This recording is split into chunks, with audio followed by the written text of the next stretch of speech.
Então, boa tarde, pessoal. Então, dando agora continuidade à nossa programação do período da tarde do primeiro dia do Workup, nós vamos, então, começar agora com a apresentação da doutora Christine Reppers, que é formada em Ciência da Computação pela UFSC e doutora em Computação Aplicada pelo INPE, sendo atualmente gerente-geral do CERT e NIC-BR, onde trabalha em gestão de incidentes de segurança desde 1999.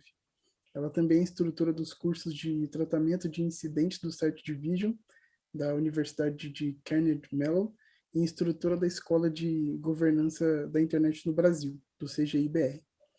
E em 2020, ela recebeu do M3AAWG, a maior organização mundial do combate a abuso online, o prêmio Mary Linsky, por seu trabalho para aumentar a resiliência na internet.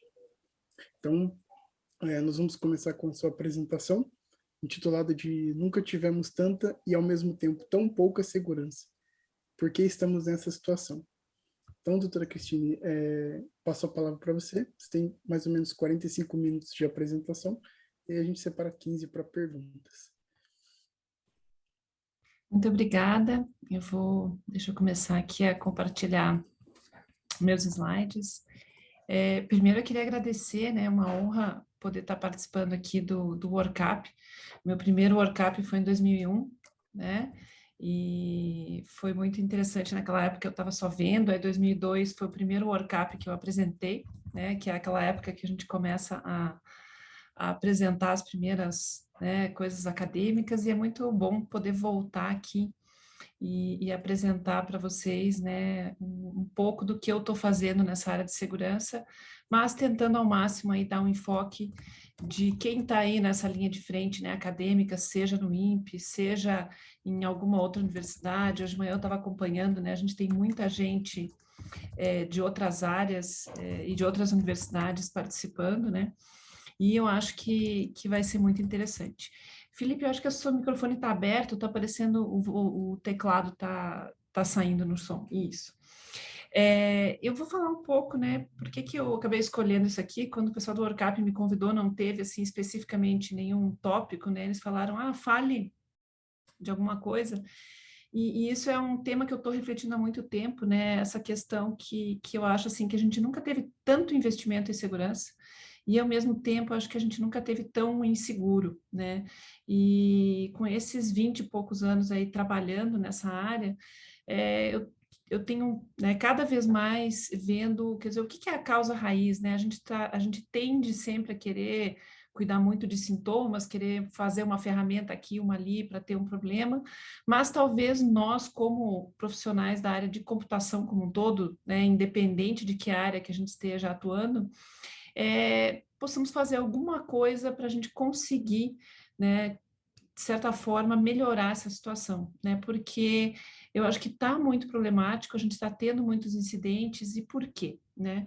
E antes até só de começar, né, fazer um pouquinho aí um apanhado de onde eu trabalho e como que eu acabei fazendo uma computação no INPE, mas não estou na carreira acadêmica. Isso até era uma coisa interessante, que quando eu terminei, defendi o doutorado, quando a gente está naquela fase final nos corredores, pegando as últimas assinaturas, meio assim, sem saber o que fazer com o tempo que sobra depois que a gente não precisa mais, né, pensar em escrever artigo e tese e tal.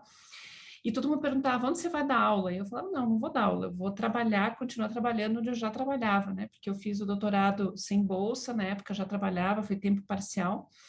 E eu acho que foi muito importante esse período de doutorado para eu conseguir amadurecer e me dedicar a aprender coisas que mudaram completamente como eu atuo, né, no mercado, e a maneira como eu acho que você passa a ver o seu trabalho como alguém que tem que propor soluções e não só alguém que está usando ferramentas ou usando a computação, né? Então, eu trabalho no CERT-BR desde 99, eu entrei no INPE em 2001, era para ser mestrado, e aí no meio do caminho, vários professores, né, comentaram comigo e com o Klaus, que era um colega de trabalho, que trabalha aqui no CERT também, ele é gerente técnico aqui do CERT-BR, que o trabalho era interessante, que daria um doutorado, e a gente se aventurou aí direto para o doutorado. Então, no fundo, a gente fez o mestrado e o doutorado no INPE, só não defendeu a dissertação de mestrado, porque a gente fez todas as disciplinas, né? Fez toda a parte acadêmica dos dois, mas fez só a tese de doutorado. E naquela época eu tinha entrado para uma área que tinha no INPE ainda, que era de segurança, e pensando em detecção de intrusão, porque eu estava trabalhando já há 2 anos no CERT, que é uma área de segurança aqui para a internet brasileira, né? A gente é um centro de resposta a incidentes de último recurso, ou seja, qualquer um que tenha redes no Brasil pode recorrer a nós, né, para pedir ajuda, para saber como resolver um incidente de segurança. Então, quem nos mantém é o NIC-BR, que é o Núcleo de Informação e Coordenação do ponto .br, que todas as atividades são sustentadas pelo registro de domínios do ponto .br. Então, todo mundo que tem um ponto .br, ou que tem um endereço IP, ou que tem um AS é atendido por nós. E, na época, quando eu entrei no doutorado, o maior foco era trabalhar com detecção de intrusão, né? A minha pesquisa e a pesquisa do Klaus, ambas foram na área de honeypots, e a gente continua usando isso até hoje como uma ferramenta de produção, mas a gente continua desenvolvendo, então nenhum dos projetos que a gente começou naquela época parou, e o INPE até hoje é parceiro, hospedando alguns honeypots, hospedando alguns sensores nossos que a gente mantém um projeto nacional. Mas o meu trabalho aqui, né, essa é a visão que estou trazendo, é muito em cima de ter pessoas reclamando e a gente vendo os incidentes acontecendo, a gente tendo toda uma área de consciência situacional, onde a gente está, por um lado, é o que as organizações veem de problemas e reclamam para nós, e por outro lado, somos nós aqui tentando capturar a telemetria, tentando capturar dados para comparar com o que as pessoas estão vendo, né? Os nossos honeypots, eles são muito parecidos com estações meteorológicas mesmo, né? No final, na época, a gente nem pensava muito nessa metáfora, mas muito apropriado que a gente começou isso dentro do INPE, que mexe tanto com essa área, né? E é tão importante no país aí para sensoramento, para toda essa parte de monitoração de clima, de previsão meteorológica, mas o que a gente tem são sensores meteorológicos espalhados pela internet, vendo o que está passando, vendo como está o calor dos ataques, como estão as ondas, e a gente com isso comparando com o que está sendo visto, né, pelas pessoas com suas ferramentas e tudo isso.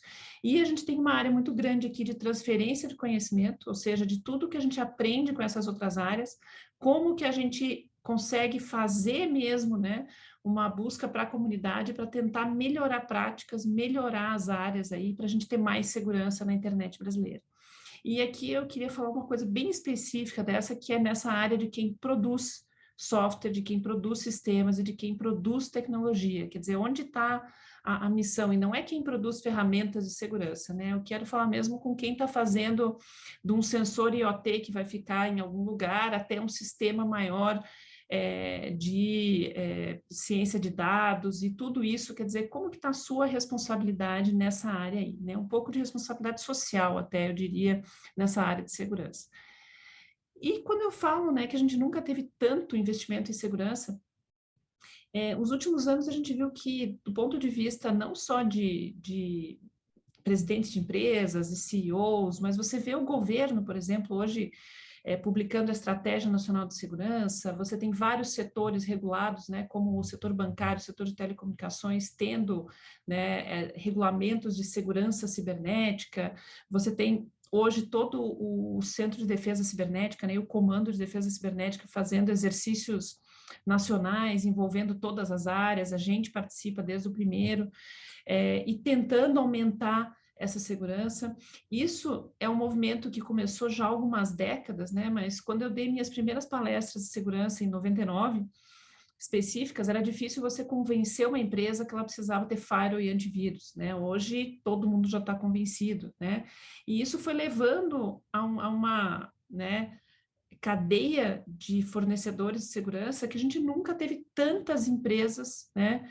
E essa é um mapeamento que foi feito há pouco tempo aí por essa empresa Optiv, que é um mapa das empresas hoje que são fornecedores de ferramentas de segurança. É impressionante, porque a gente tem segurança só na área de coleta de dados, toda a área de risco e compliance, você tem toda uma área de gestão de identidade, né?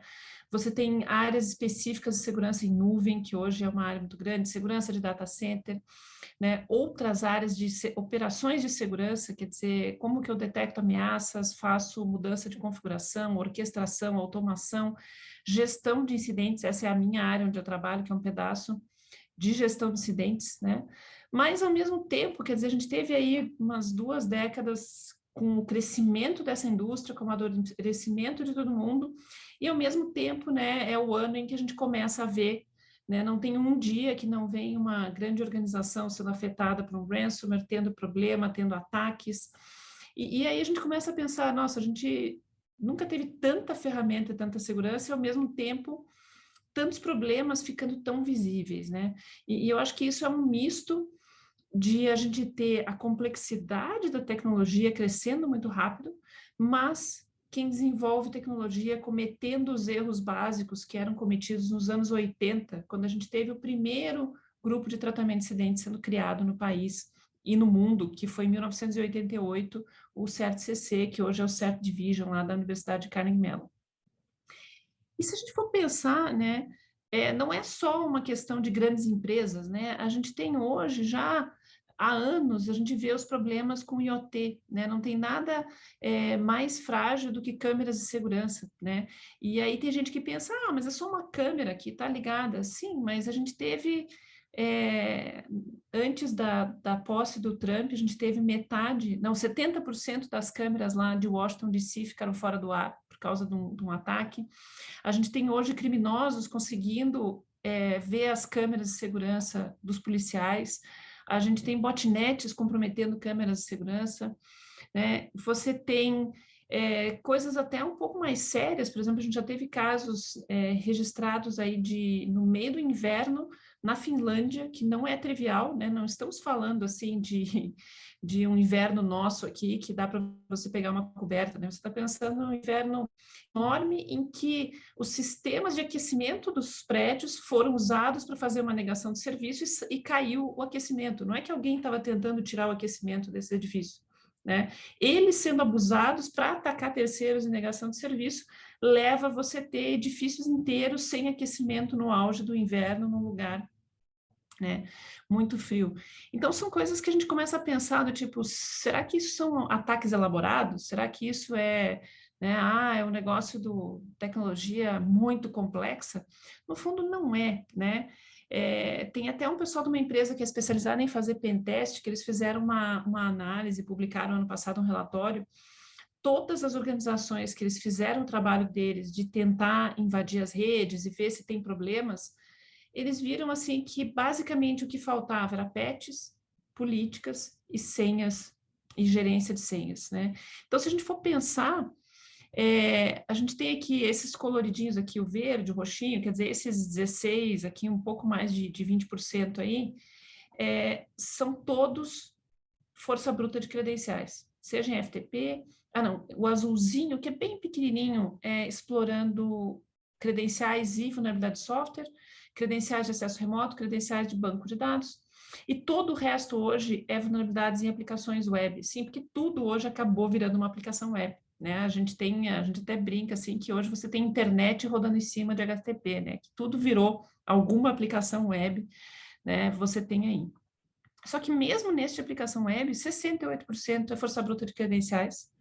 E aí você tem vulnerabilidade de código, que é muito importante, 50% envolveram também, tinha vulnerabilidade de código nas empresas, 36% de software, vulnerabilidade de software básico, né, sistema operacional, essa área aí também, falhas de configuração, né, falha humana, e os zero days, que no meu linguajar, no nosso linguajar na área de segurança, seriam aquelas vulnerabilidades que ninguém sabia, que fica todo mundo teorizando em filmes, né? Porque era o governo russo ou o governo da Coreia tentando atacar outro governo usando uma vulnerabilidade muito nova que não tinha correção, era 14%.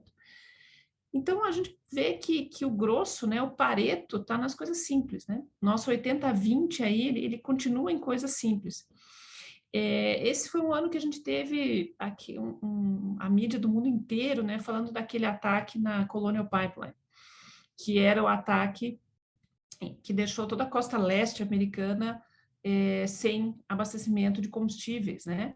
E no final foi o quê? Foi uma senha da VPN da empresa, da Colonial Pipeline, que vazou no submundo aí do crime, e o pessoal entrou com uma senha e de lá foi fazendo o que a gente chama de movimentação lateral e invadindo outros sistemas até chegar a um ponto em que o pessoal da Colonial Pipeline deu shutdown em tudo porque eles não tinham mais certeza do que estava comprometido ou não estava, né? Eles precisaram parar tudo para começar do zero aí essa parte.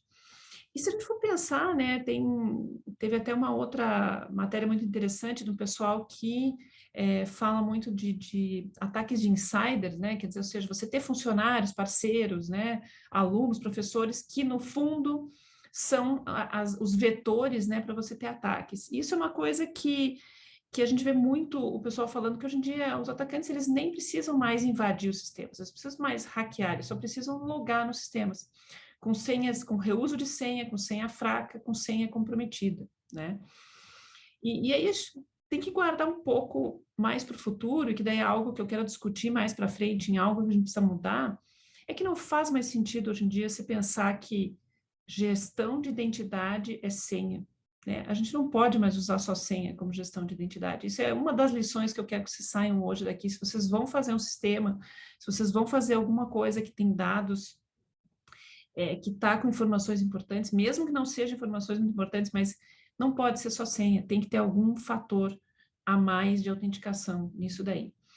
E mesmo o pessoal que usa, não é senha, mas são alt keys, são tokens, são chaves criptográficas, API keys, a gente vê os desenvolvedores completamente sem noção nenhuma de como usar de maneira segura ferramentas como o GitHub e vazando isso no GitHub, né? O pessoal simplesmente sobe o seu código com senhas, com arquivo de configuração, com chaves de API, com tokens de autenticação, e isso vai parar numa base pública, né, do GitHub, e que hoje você tem muita gente varrendo essa base atrás dessas chaves, né? E isso é muito grave, porque, assim, esse ano e no ano passado, a gente teve um caso que gerou muita mídia, gerou mídia bem geral, aqui no Brasil também, né? A gente teve pessoal de Globo, G1, Folha, todo mundo falando daquele ataque ao governo americano, que levou o presidente Biden a formalmente acusar o governo russo de terem feito essa campanha de invasão ao governo americano, gerou muitos problemas diplomáticos, né? Mas, assim, dói muito saber que tudo começou com um desenvolvedor de uma empresa, essa SolarWinds, que é uma empresa que faz softwares de gestão de redes. Então, você pode usar esse software para fazer gestão de vulnerabilidades de uma rede, para ver se patches estão instalados, para você gerenciar a rede. Imagina, é um software de segurança, né, e de gestão de redes. E aí, o desenvolvedor colocou no repositório GitHub a credencial do servidor FTP da empresa, que era o servidor onde os patches eram colocados. Então, todo mundo que queria baixar uma atualização de segurança vai nesse servidor e baixa a atualização. E aí você põe no GitHub a senha de acesso para escrever nesse servidor. Bom, não bastasse isso, a senha era SolarWinds 123, que também é uma senha que um pouquinho de força bruta você já ia adivinhar. E no final, o que hoje é a teoria mais aceita é que no que aconteceu foi isso. Como eles sabiam que você conseguia fazer upload, né, o governo da Rússia começou tudo isso com essa senha, conseguindo gerar uma versão de patches comprometidas, e aí todo o governo americano que usava essa ferramenta e muitas empresas privadas de vários outros países, quando baixavam uma atualização de software, já baixava essa atualização comprometida, né? E tudo começou com uma senha no GitHub. E onde que mais vazam senhas no GitHub? Né? Vocês olham à esquerda ali no slide, Índia é o país que mais tem vazamento de credenciais no GitHub, seguida do Brasil, seguida dos Estados Unidos, né? E essas credenciais, elas no final são o quê? São chaves de APIs de Google, são chaves para acessar ferramentas de desenvolvimento, chaves e credenciais de bancos de dados, outros tipos, né? Chaves criptográficas de provedores de serviço de identidade. Você tem também muitas chaves e senhas de Discord, Telegram, né? Hoje tem muita orquestração e automação sendo feita usando chatbots de Telegram. Você tem toda a parte de senha senhas, credenciais e chaves de Amazon, Azure, Google, né? E chaves privadas. E aqui no meio desse mesmo relatório tem grandes data breaches, ou seja, vazamentos de dados que começaram com uma credencial sendo vazada por um desenvolvedor no GitHub. Né? A gente começa com o data breach do Uber, que foi um escândalo, inclusive o CEO do Uber teve que pedir demissão, teve o data breach, esse foi 2014 já, né? Teve o do Starbucks em 2020, da Equifax em 2020 também, e que é uma empresa de crédito, né, de score de crédito, quer dizer, foi muito grave isso, e o próprio data breach das Nações Unidas, aí com muitas informações sensíveis sendo vazadas, né? E tudo isso começando pelo GitHub. E o Brasil não podia deixar de ser parte disso, né? Acho que ano passado todo mundo deve lembrar daqueles casos da base de dados que tinha os dados de quem tinha testado positivo para Covid, né? E que isso acabou sendo comprometido. E no final, o que foi, né? Foi um desenvolvedor que na época era isso aí tudo é público, né? Eu estou falando porque é público, que era do Albert Einstein, era um pesquisador de ciência de dados, né? O pobre pesquisador, ele perdeu o emprego e, né?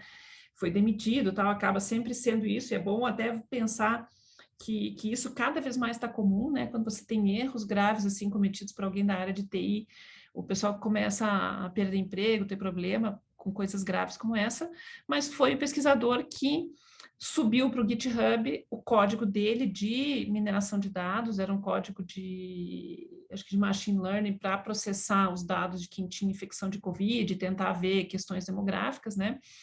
E subiu o login e a senha do acesso à base do Ministério da Saúde. Mas aí acho que teria que ter um pouco de culpa compartilhada, né? Porque tudo bem, o programador não devia ter feito isso, mas um sistema muito importante como esse não poderia ter só senha como proteção. Teria que ter um token criptográfico de hardware, teria que, no mínimo, ter algum código de autenticação. Você não poderia ter algo, né, tão sério com dados de saúde da população brasileira protegidos só por login e senha. Então, acho que a gente tem que começar a ver que há 30 anos atrás, proteger com login e senha não se sabia nada melhor e era o que dava para fazer. Hoje, não é mais aceitável esse tipo de coisa, né? E eu acho que a parte de baixo aqui desse slide é ainda pior, porque 15 dias depois foi descoberto que numa outra parte do site, que também expunha dados de pessoas aí, que era dados de todos os brasileiros, foi 243 milhões de brasileiros, que até a gente coloca, tem mais dados de brasileiros do que tem, quer dizer, devia ter dados de pessoas mortas, de pessoal que já não, né, faleceu, mas foi toda a base de dados do Ministério da Saúde. A senha era armazenada em base 64 no próprio código-fonte da página HTML, ou seja, qualquer um que desse view source na página, no código ali, na página HTML, ele conseguiria, naquela hora, já saber a senha, né, e já conseguir entrar ali só com o base 64. Quer dizer, são coisas que não são mais aceitáveis hoje em dia, mas a gente está vendo em produção, em sistemas seríssimos, né, importantes aí, que a gente tem no Brasil e no mundo. Outra área que tem muito problema são aplicativos, né, porque tudo agora precisa ter um app, você tem que ter um app no celular. E eu acho que essa pesquisa é muito emblemática, porque ela foi uma pesquisa em cima de qualidade de software de aplicações financeiras, né? Então, pensa bem, se você tem alguém que tem o incentivo para fazer algo seguro, é o setor financeiro, porque muitas vezes, se você não vê onde vai estar, né, é aquela questão de percepção de risco, né? Por que o ser humano ele tem uma percepção de risco meio, né, desviada, né? Você acha mais arriscado, né, andar de avião do que andar de ônibus, mas a gente sabe, se for olhar a análise de risco, é muito mais arriscado andar de ônibus do que andar de avião, pelo número de acidentes, pela chance que isso tem de acontecer. E a área financeira, você tem uma percepção de risco muito grande, porque qualquer problema logo implica em perda financeira. Um caso como aquele do Ministério da Saúde, para você a perda ela pode vir muitos anos, ela pode vir daqui para frente, ela pode vir com o constrangimento de uma pessoa que não vai ser aceita no emprego porque alguém descobriu que ela tinha uma determinada doença, ela pode ser um preconceito com alguma coisa, quer dizer, não é uma coisa tangível, tão fácil, né, de você atingir. E essa pesquisa, ela, de certa forma, assim, é bem desanimadora, porque se o setor financeiro, que a fraude é imediata e a perda está ali, está tão ruim, né? 84% dos aplicativos de Android e 70% dos aplicativos de iOS tinham pelo menos uma vulnerabilidade muito grave. 81% deles vazavam dados, A gente está num momento que tem GDPR, tem LGPD, você tem leis de proteção de dados e você tem 80% desses apps vazando dados porque estão usando bibliotecas integradas com marketing, porque estão vazando dados para AdSense, para outras questões e vazando dados por não proteger. E 49% tinha implementação de criptografia errada, que permitia extração de senha. Isso é muito comum também. A gente ouve muito de quem desenvolve o sistema, não, mas eu estou usando a biblioteca de cripto, mas está usando certo, está com a entropia correta, a semente está boa, né? Você usou a biblioteca do jeito certo. Então, tem muita coisa que é problema na hora de desenvolver sistemas aí com segurança. E isso vai se marcando, né? Eu acho que para todo mundo hoje em dia é meio claro a quantidade de vezes por dia, por mês, por semana que a gente tem que fazer update do celular, do computador, da TV, agora praticamente do carro, né? Boa parte, ultimamente, dos recalls que tem de montadoras é para você ir lá na concessionária, espetar um pendrive e, né, conseguir fazer o seu, né, o upgrade de firmware do carro. Inclusive, a gente teve um caso aqui no Brasil, não lembro qual era o modelo da Chevrolet, acho que era o Prisma, que teve 2 casos de combustão espontânea que a correção era upgrade de firmware, né? Então, você começa a pensar que está cada vez ficando mais sério o que a gente está fazendo de software, né? E eles têm muitas vulnerabilidades. Sim, são desenvolvidos por seres humanos que cometem erros, né? Só que a gente tem que pensar em corrigir. O CERT lá dos Estados Unidos, ele fez uma avaliação em 2020, né, que eram as vulnerabilidades mais exploradas de 2016 a 2019 e daí no começo de 2020. E o que é marcante, por que eu tenho tantos tracinhos vermelhos, é que a gente estava falando em 2020, a gente está tendo o pessoal explorando vulnerabilidades de 2012, 2015, de 2017, 2018. E por que isso acontece? Não é só porque um órgão de governo não quer aplicar patches, é porque provavelmente eles têm um sistema que em cima desse sistema está rodando um software que foi desenvolvido localmente por alguém, ou por uma empresa, ou pelo pessoal interno, e esse software não previu que ele precisa ser atualizado conforme o sistema operacional e os frameworks que estão embaixo vão sendo atualizados. E isso a gente vê muito acontecendo em controle de tráfego aéreo, em que você tem, a gente sabe, não só aqui como no exterior, sistemas que estão rodando ainda com Windows 95, com Windows 2000, por quê? Porque foi feito sem pensar que tem que ter atualização. Essa é outra coisa que eu quero discutir mais no final, que a gente não pode mais pensar em software como algo que eu vou desenvolver, colocar numa caixa e depois nunca mais mexer. Eu tenho que ter um ciclo de manutenção, eu tenho que prever essa manutenção e tem que prever integração com o sistema operacional e com atualizações que esse sistema vai tendo aí ao longo do tempo. E a mesma coisa se repetiu, né, de 2021, que era o que mais foi explorado em 2000, e podem ver que são 2019, 2017, 2018, são coisas que já têm correção, né? E a gente vê que a diferença é que 2020, com muita gente trabalhando remoto, começou a ter um foco muito grande dos atacantes em descobrir vulnerabilidades em ferramentas de acesso remoto, em VPNs, né, como F5, a Fortinet, Citrix, Pulse, né, ferramentas como Drupal, Atlassian, que são usadas para trabalho em grupo, né, para você ter, sei lá, wikis e ter ferramentas de produtividade em grupo, né? Isso foi uma mudança também. Mas se a gente for pensar do que nós vemos aqui no Brasil, nós do CERT-PR, exatamente a mesma coisa, tá? Nos últimos 10 anos, para falar a verdade, isso não tem mudado muito. A maioria das invasões que a gente vê são comprometimentos de senha e falta de correção e software vulnerável, né? Então, você tem erros de configuração, falha de processo, falta de aplicação de correções, e muitas vezes essa falta de aplicação de correções é porque ali roda um software que não permite, que vai parar de rodar se você atualizar o sistema operacional, se você atualizar o framework que está rodando embaixo daquilo, né?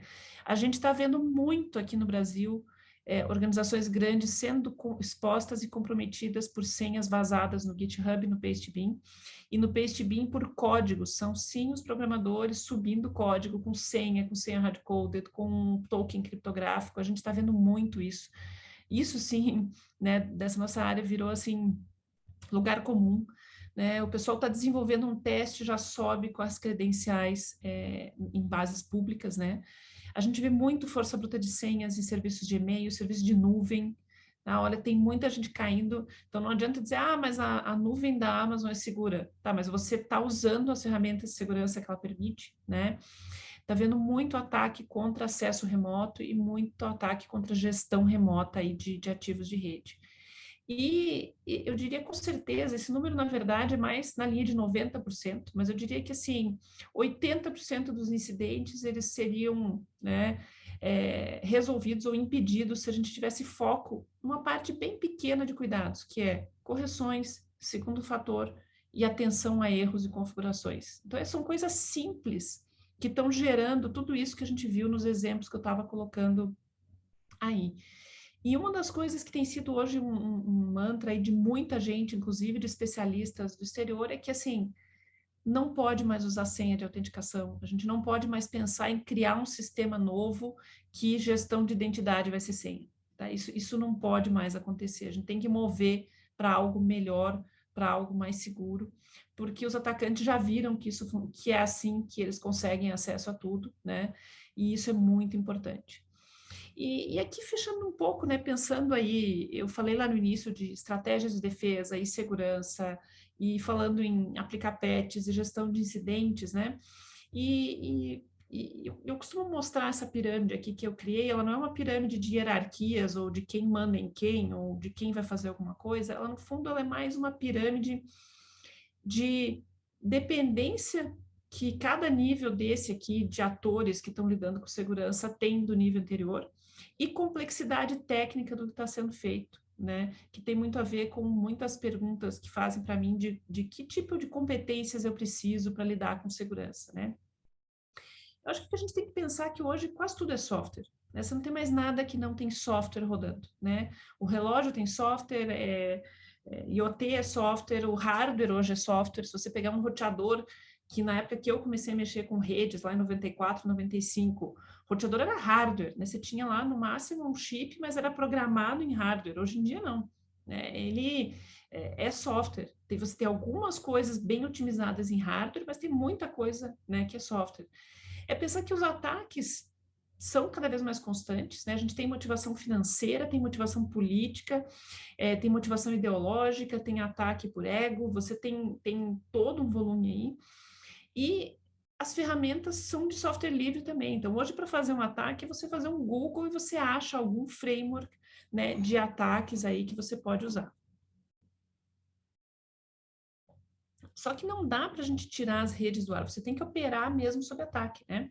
Por que os ataques de ransomware hoje estão, acho que, chamando tanta atenção da mídia? Porque, no fundo, se você tem um ataque que cifra toda a infraestrutura e para a operação da organização, isso é o problema, né? Porque as organizações elas já estão há anos lidando com ataques diariamente, mas não estão parando a sua operação. E isso aqui é resiliência, que são termos que a gente costuma falar na área de segurança, que você tem que operar mesmo sob ataque, você tem que estar preparado que isso vai acontecer, né? E não vai ter um centro de defesa cibernética que vai botar tropas na rua e impedir ataques de negação de serviço, né? E por mais que a gente queira ter e tenha uma estratégia de segurança cibernética, ela é um norte para onde a gente quer ir, mas você não põe segurança no sistema computacional por decreto ou por lei. Né? Você pode, por lei e por decreto, mover a sociedade para que ela vá numa direção de ter mais segurança nos sistemas que ela está colocando aí. E aí que começa a vir essa base da pirâmide, que é a comunidade técnica e acadêmica, né?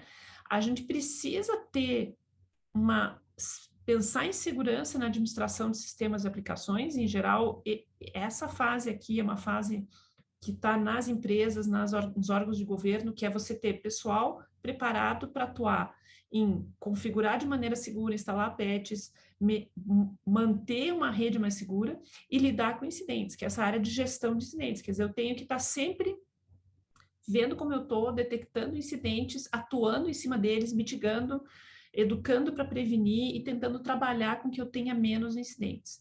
Só que a base de tudo mesmo é projeto de protocolos e projeto de desenvolvimento de sistemas, né? E essa é uma parte que hoje eu acho que é a mais insegura, é o pessoal menos envolvido com segurança, é o pessoal que está desenvolvendo o código e que é quem está inserindo as vulnerabilidades nos sistemas, por ter más práticas de desenvolvimento e más práticas de programação, né?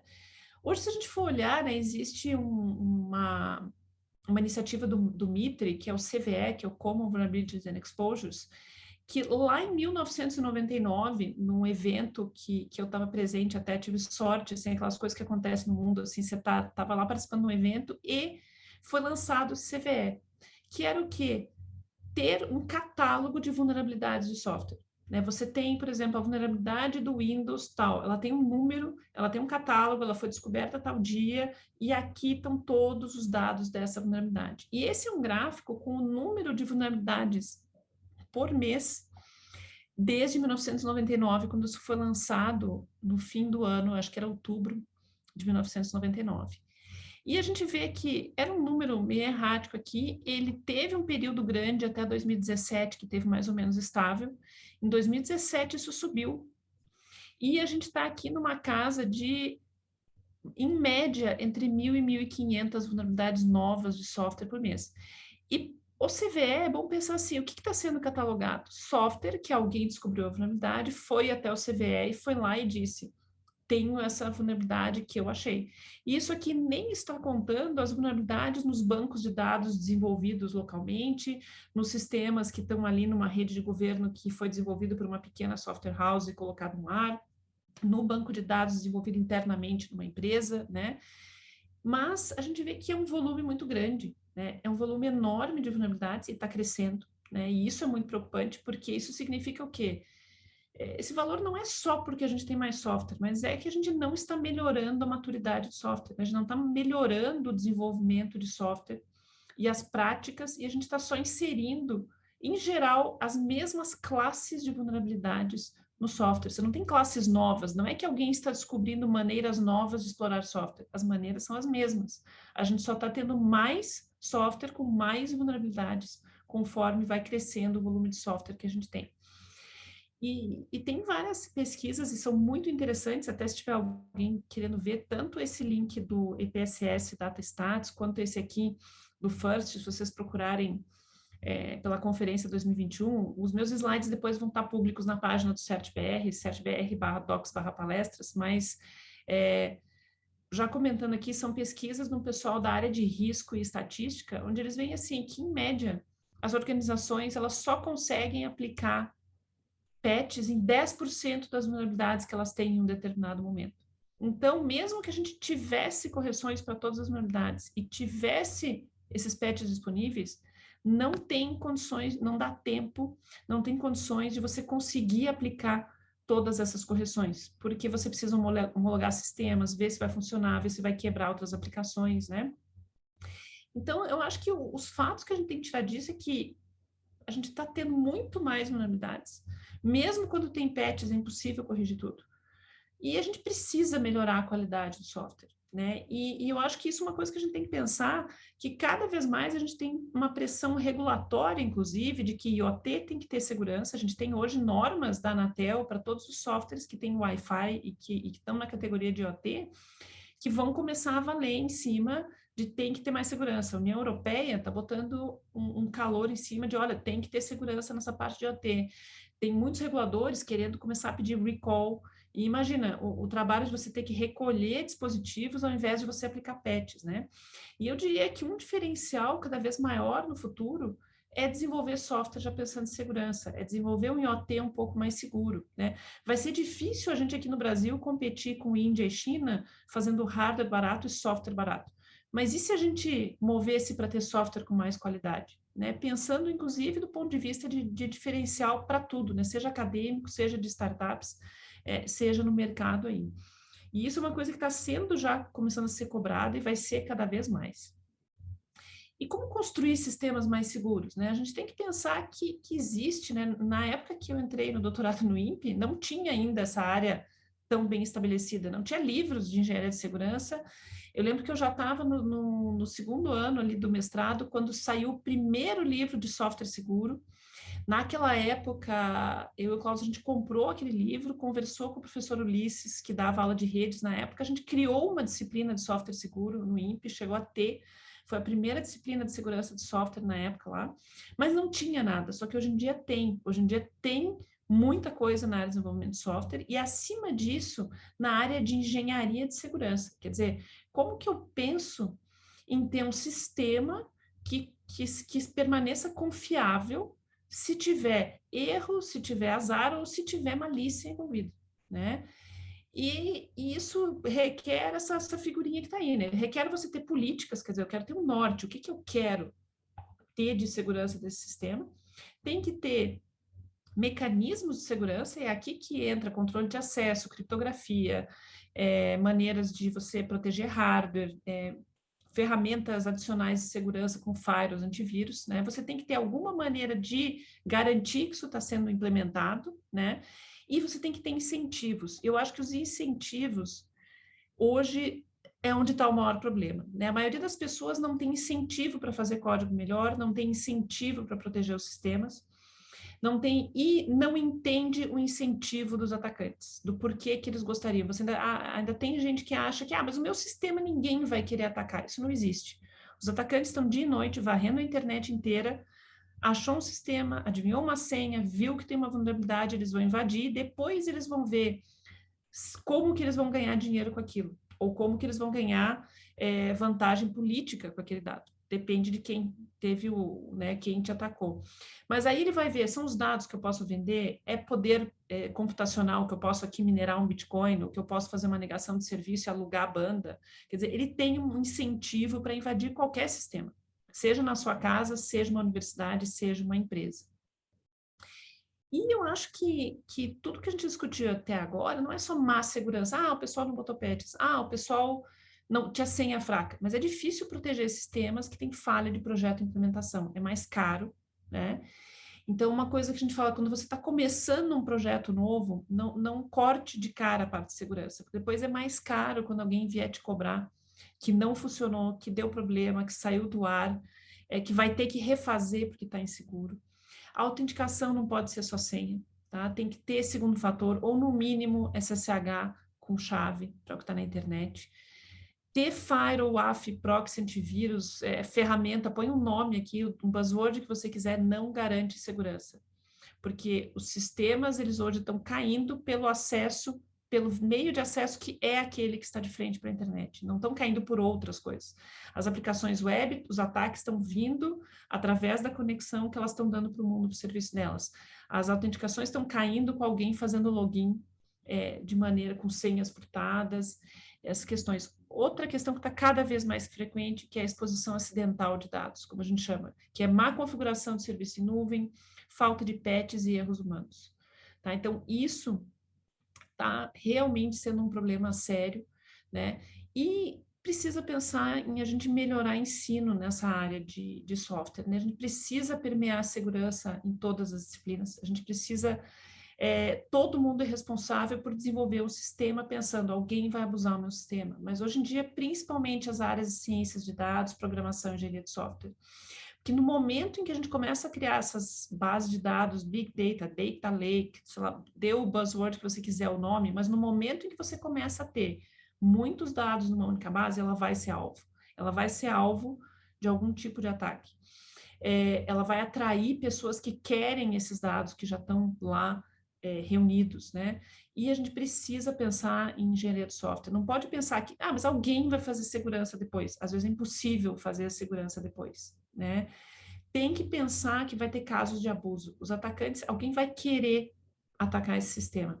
E ele vai conseguir, se você não tiver desde o início pensado em segurança, né? Tem que ter pensamento crítico do ponto de vista de não acreditar em milagres sendo oferecidos e ferramentas que vão resolver todos os problemas, tá? E principalmente a gente tem que evitar de criar maus hábitos na universidade. Isso eu tiro se a gente ainda conversa com gente que está na academia. Não, mas aqui esse é só um trabalho aqui para uma disciplina, então eu não estou checando a entrada e não estou botando segurança e não estou fazendo isso e não estou cuidando daquilo. A questão é que quando dali a 15 anos essa pessoa estiver no mercado com prazo apertado, ela não vai naquela hora ver como que faz. Ela teria que ter aprendido lá atrás a fazer tudo da maneira correta, ou pelo menos não cometer erros tão básicos, né? Porque é muito difícil tirar memória muscular, tirar mau hábito e mudar hábitos, muito difícil. E eu acho, assim, que tem que pensar muito em ética, impactos na sociedade. A gente vê que hoje está uma discussão muito grande nessa parte de ética em cima de inteligência artificial, e não é para menos, porque a gente vê sistemas e algoritmos sendo feitos sem pensar no impacto que isso vai ter na sociedade, né? No impacto que isso vai ter no cidadão que vai ser monitorado por aquele algoritmo, no tipo de uso que vai ser feito, no tipo de ensino que vai ser dado, quer dizer, que é o clássico, né, garbage in, garbage out, quer dizer, se você treinar com dados ruins, ele vai sair ruim. Um exemplo que eu até não deu tempo de botar na palestra, mas acho que vocês já devem ter visto que o GitHub lançou aquele projeto que é o Copilot, que você escreve um comentário e ele já te sugere linhas de código prontinhas no GitHub para fazer algo que você queria. É quase o Google do código, né?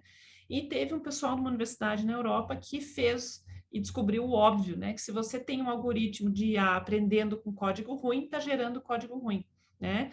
A gente tem mais de metade do código sendo gerado pelo GitHub Copilot tem vulnerabilidades graves de segurança. E isso está entrando em tudo quanto é sistema por aí, né? Então, assim, tem que refletir nos impactos éticos de segurança, tem que assumir que alguém vai querer abusar qualquer coisa que vocês estejam programando, e não é porque dá para fazer que deve fazer. Tentem se perguntar o que poderia estar errado, né? Na hora que eu vi a notícia do GitHub Copilot, eu já comecei a pensar em tudo que poderia dar errado, né? E eu penso assim, faz sentido colocar um sistema como esse sem considerar todo o impacto que isso pode ter na sociedade, inclusive de atores maliciosos criando código de propósito com problemas para isso ser infiltrado em outras organizações. Então, assim, vocês têm que pensar em tudo isso. E agora, só para encerrar, mais 2 minutinhos, eu vi que já deu os 45, só para eu fechar com referências, tá? Quem dera 20 anos atrás tivesse esse livro, né, e vários outros livros da área de segurança de software, mas esse em especial, que é o Software Security Building Security In, do Gary McGraw, deu origem depois também ao Building Security In Maturity Model, que é um modelo de maturidade para a construção de software com segurança, né? E o que ele define são os Software Security Touch Points, né? Você tem aquele clássico ciclo de desenvolvimento de software, e você pensar que você precisa, cada touch point aqui é algo de segurança que tem que ser feito ao longo do desenvolvimento do software, né? Eu preciso ter, não são só casos de uso, eu tenho que levantar casos de abuso, eu tenho que levantar requisitos de segurança, tenho que fazer análise de risco, eu preciso ter review externo do meu código e do meu projeto, eu preciso pensar em testes pensando em segurança, eu preciso usar ferramentas de revisão de código pensando em segurança, fazer de novo a análise de risco quando você começa a ter os resultados de testes, fazer pentest, ou seja, fazer testes de invasão nesse software para ver se ele é resiliente, e pensar em segurança durante a operação, e pensar que precisa ter patches, que precisa ter segurança nisso aí. Tem outros livros aqui que eu queria recomendar, o próprio site do CertCC de código seguro, que tem dicas e realmente, assim, padrões já que você pode usar de programação segura em C para o Java e Java para Android. Pensem, esse software aqui, esse livro aqui, se vocês não têm dinheiro para nenhum outro, comprem esse 24 Deadly Sins of Software Security, porque ele não é focado em nenhuma linguagem, ele vai de frameworks na internet a Shell Script, a MySQL, banco de dados, e são os 24 erros de programação que geraram o maior número de CVEs lá atrás, naquele gráfico que ia subindo com o número de vulnerabilidades, né? Para quem vai trabalhar com projeto de software, esse livro de Software Engineering Security é muito bom. E o livro Security Engineering, da onde eu tirei aquele gráfico que estava falando dos incentivos e de você ter engenharia de segurança, ele já está na 3ª edição, e a 2ª edição está toda disponível de graça na internet, na página do Ross Anderson, tá? O livro completo está lá, PDF, gratuito, ele é um livro muito interessante, e é um livro, assim, muito focado e acadêmico, e focando muito mesmo em conceitos e em como ter engenharia de segurança, mas ele tem aplicações práticas também. E, pessoal, vocês forem hoje, né, não tem mais como fazer um sistema que não está conectado na internet.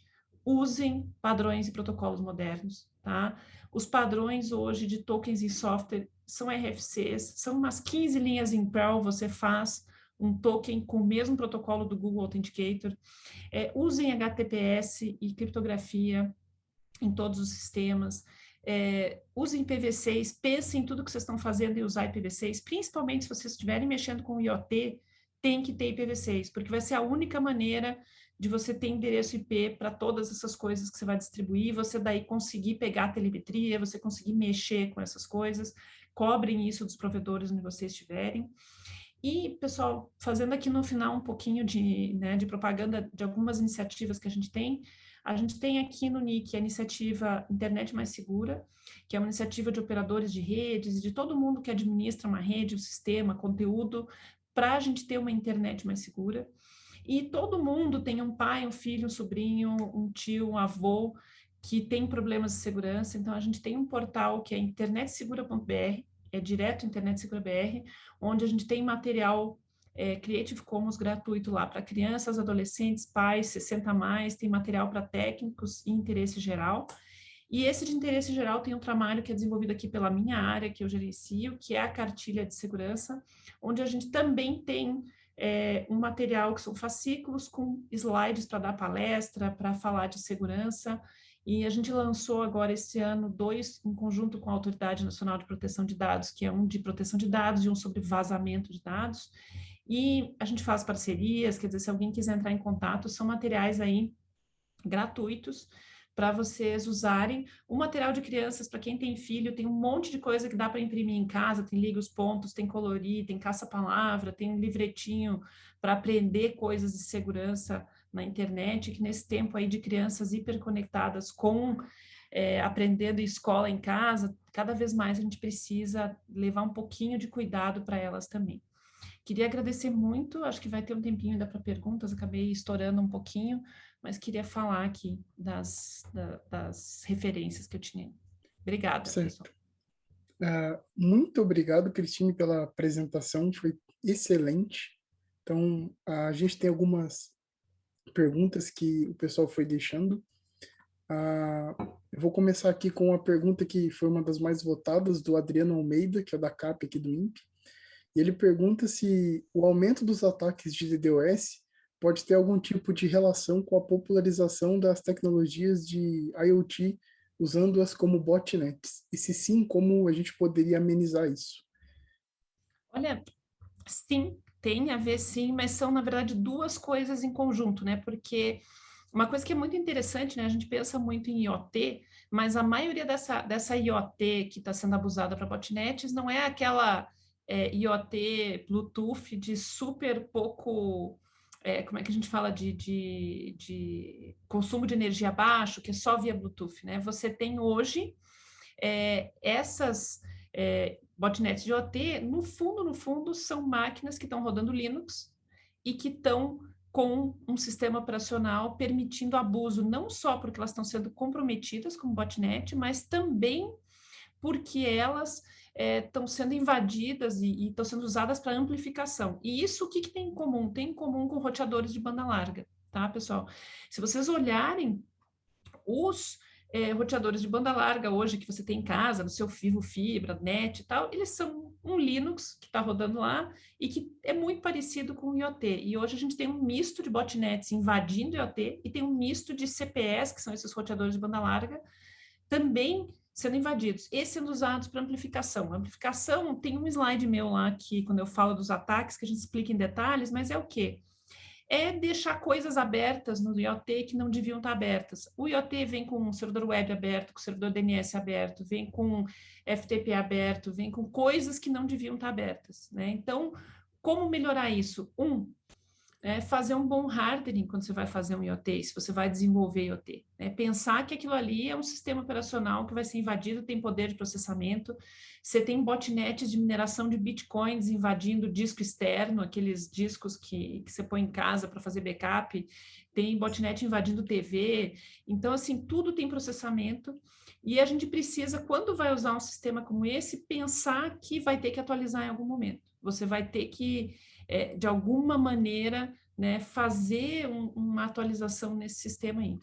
Porque se a gente for pensar num IoT que vai ficar, sei lá, coletando dados numa plantação, ou um IoT que fica muito longe, como é que você vai fazer, aplicar patches remoto? Mas precisa ter. Ou precisa pensar em algum sistema que não seja tão poderoso, né, e não seja um sistema operacional completo. Mas esse é um problema que, se alguém quiser, manda um e-mail lá para mim, é cristine@certbr, estava no slide, que a gente tem uns grupos de trabalho que estão discutindo IoT, a gente tem um grupo da Anatel que está discutindo exatamente essa questão toda de como vai ser aqui no Brasil a certificação de equipamentos que são IoT e que são de CPS também.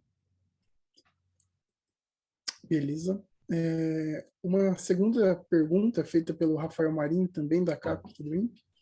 Ele pergunta se podemos assumir que essa propensão a brechas de segurança é muito mais algo cultural do que tecnológico, onde mais segurança vem por meios mais inconvenientes. Aí eu acho que é a deixa para nós, né, como profissionais da área de segurança, em pensar como é que a gente faz a segurança mais conveniente. É porque eu acho que a gente que é da área técnica é muito ruim de tentar entender as necessidades dos usuários, né? Porque a gente teria que, talvez, pegar parte do nosso esforço de pesquisa para fazer a segurança mais conveniente, né? Como é que eu faço a segurança mais conveniente? Talvez dê trabalho. E para quem tiver interesse, pessoal, procure por uma conferência chamada SUPS, é de SOPEN no plural em inglês mesmo, é o Symposium on Usable Privacy and Security. Ele é um simpósio que já tem muitos anos. Os últimos 2 anos, todas as palestras estão online, tá? Na Usenix, é o site da usenix.org, e lá eles estão discutindo exatamente isso. Como é que a gente torna a segurança mais conveniente? E eu acho que a gente precisa lidar com isso mesmo. Quer dizer, fazer cripto mais fácil de usar e ter a conveniência. Só que eu acho que para sistemas muito críticos, aí precisa explicar por que tem que ser um pouco menos conveniente. Mas precisa ter o balanço. E aí é que é o que a gente chama de gestão de risco. É super inconveniente eu ter que parar numa portaria do meu prédio e ter uma câmera lá na frente, e eu tenho que botar sei lá, hoje em dia você tem o token e o dedo e não sei o quê, e 3 portas. Seria bem mais conveniente se eu pudesse entrar em casa e não ter nada disso, e não precisar nem abrir a porta, né? Mas eu acho que é a gente pensar em fazer algo mais conveniente, como o pessoal que está pensando em pesquisa melhor aí, né? Acho que é um desafio para todos nós. Eu não tenho uma resposta, porque realmente é uma tragédia hoje em dia, viu? Beleza. Além disso, o Rafael ele pergunta se você poderia falar um pouco sobre rastreabilidade de crimes. Por exemplo, campanhas de spam com boletos falsos que não podem ser rastreados para os criminosos. Eu acho que o VJ tinha uma pergunta também, eu respondo as duas juntas, quem sabe? Tá mudo, VJ. Tá no mudo, tá no mudo. Aí. Muito Que bom bom te rever ver, você. VJ. É muito bom, porque Parabéns. o VJ foi o meu orientador, ele era orientador de fato, foi quem conseguiu terminar minha tese, né? Assim, eu agradeço, eu tenho uma gratidão eterna com o VJ aí. Mérito é de vocês e a gente fica orgulhoso da sua carreira aqui, que é um orgulho para a CAP, né? Que é o programa que é visível, fica mais visível, né? Com alunos como vocês, né? E, obviamente, para o INPE também, até a gente está esperando vai ser fechado ou não, mas a gente não sabe. Mas a minha pergunta é a seguinte, você falou dos aplicativos dos bancos, que hoje em dia são mais importantes que qualquer coisa para dia a dia, né? Até para pessoas idosas que estão usando, aprendendo né? Só que, por exemplo, os bancos também não colaboram, porque eu estava pensando, quando eu coloquei o aplicativo, além de biometria, né? Eu acho que deveria ter outro fator, que também é senha. Mas os bancos não colaboram nesse sentido. O que pode ser feito para bancos também serem atores principais para poder fazer, como tudo, crescer e proteger os clientes e até outros problemas mais sérios, talvez. É legal que essa pergunta está relacionada com a anterior, né? Essa parte toda de fraude e essa parte financeira. Uma coisa que a gente tem que pensar, assim, no fundo, tudo é uma questão de gestão de risco, né? Até onde que você vai com a segurança? Por exemplo, assim, independente da segurança que a gente tem nas cidades, provavelmente se alguém chegar com um tanque de guerra e quiser derrubar o muro da sua casa, e quiser derrubar a parede, ele vai entrar e vai fazer o que ele quiser. E aí é uma questão de o quanto que o cara que vai atacar quer fazer isso, e aí você vai ver isso naqueles roubos cinematográficos, tipo lá em Viracopos, que o cara vai com uma .50 para atirar no bloco do motor do carro de segurança para roubar uma carga de iPhone. Tá? Então você tem ali o risco. Hoje em dia, se você for pensar, por exemplo, no caso do setor financeiro, para você ter a segurança perfeita, talvez isso não justifique o como você vai fazer essa, né, colocar essa tecnologia, que o melhor seria token de hardware com isso, com aquilo, mas aí a fraude ainda é menor. Aí o melhor é você ainda pagar a fraude. Aí é uma decisão de negócio, do tipo, entendeu? Ainda é melhor, sairia tão caro ter a segurança perfeita que você não consegue investir naquilo. E você aí começa a fazer esse investimento. Mas tem um ponto agora em que você começa a ter esses casos agora que não está resolvido, como vai acontecer com todas essas histórias de voltar a fazer sequestro e crime. E aí eu acho que tem que ser uma coisa meio em conjunto, né? De você lidar com o crime como segurança pública e você lidar com a segurança e tentar ir subindo os dois, né? Para onde vai. Agora, uma coisa que é complicada, a gente tem acompanhado muito essa questão, é que assim, você tenta contratar a empresa que faz o melhor app possível no mundo, mas quem está desenvolvendo ali é o mesmo que está desenvolvendo em outro lugar, que não aprendeu melhor, não sabe fazer melhor e que não consegue entregar também, às vezes, algo melhor. Então, acho que a gente tem um ponto, né, complexo, lembrar que é muito difícil fazer a segurança perfeita, e ele estava falando na parte de rastreabilidade de crimes, né? Eu lembro assim, no fundo, são coisas que eu fui aprendendo no dia a dia, de tanto ver cursos e lidar com o pessoal da área jurídica, mas assim, a tentativa de fraude não é crime, só é crime quando você tem a vítima. Então, você tem também o crime, ele tem que ter um certo custo para o Estado se mover a querer investigar aquele crime, porque senão você gasta mais do que foi o crime também. Então, no fundo, o que a gente tem atuado, por exemplo, o CERT, a gente atua muito em tentar tirar os sites de fraude do ar o mais rápido possível, tirar essas coisas, impedir que tenha spam.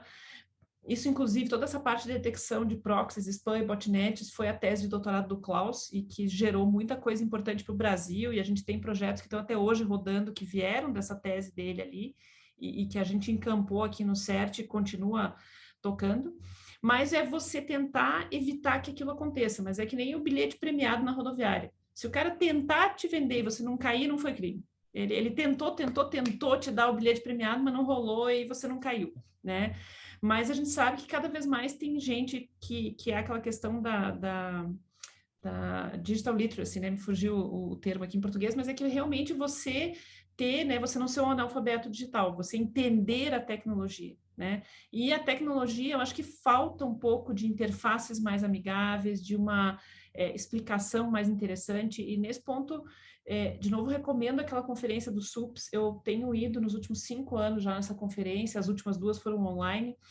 É interessante ver que tem gente tentando chegar nessa tecnologia mais amigável, né? Mas por enquanto o que a gente consegue fazer é cartilhas, é material. A gente tem um projeto que eu esqueci de botar, que é aqui de uma outra área do NIC, que é o Cidadão na Rede.nic.br, ou se você procurar no YouTube por Cidadão na Rede, são vídeos de 15 segundos com dicas de segurança para a população em geral. Então, a gente tem um que é o celular e a carteira, tem outros vídeos. Então, assim, eu acho que a gente precisa ajudar, né? Mas para fazer rastreamento de crime online é como qualquer outro. Sim, tem logs, eles valem, você pega evidência, mas é lembrar que tentativa não é crime. Então, às vezes, por mais que você se encha a paciência que está recebendo tentativas de fraude e boleto falso, se você não pagar, o crime não é tipificado em lei, né? Então, é uma parte aí. Tá certo. Então, eu acho que a gente não tem mais tempo para perguntas, então, em nome de todo o evento e do INPE, eu gostaria de agradecer a sua apresentação, foi excelente, e é isso. E eu que agradeço, foi um prazer participar de novo com vocês aí, pena que não é presencial. Não dá para matar a saudade. Quem sabe na próxima. É isso aí, um abraço a todos. Manda um abraço para o Klaus também, Cristina. Eu mando. Tudo de bom aí. Até mais. Tchau, tchau. Tchau.